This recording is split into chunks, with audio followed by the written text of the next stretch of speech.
1500, 350, 160. Do I hear 150? 70. What am I talking about? 1500 liters per day and person was the water consumption in the old Roman Empire. In those days, they had an abundance of fresh water based on the population. And they also used drinking water or fresh water for setting up huge naval battles in big pools where they basically were sailing on potable water. In Sweden, for let's say about 40 years ago, the water consumption could be 350 liters per day and person.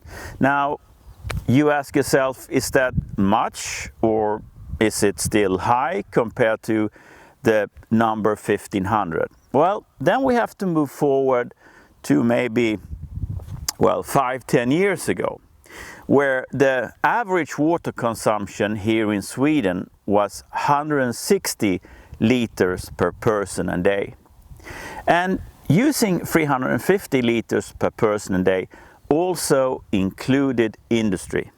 So industry also drew fresh water for their production. Now 160 liter actually goes to the consumption by us consumers. So today industry is basically drawing zero water for their production. So 160 liters per day in person, and today as I sit here, we are running about 140 liters per person a day. Now, is it possible to further decrease the water consumption, say to 70 liters per person a day? Well, that's one question, and also you have to ask yourself the question, is it necessary?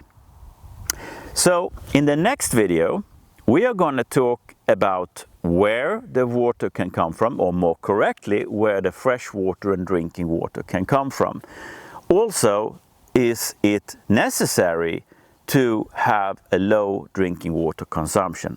But that, my friends, will be for the next video. So, see you soon in the next video, where we have some very interesting subject to look at and think about. See you soon. Bye bye.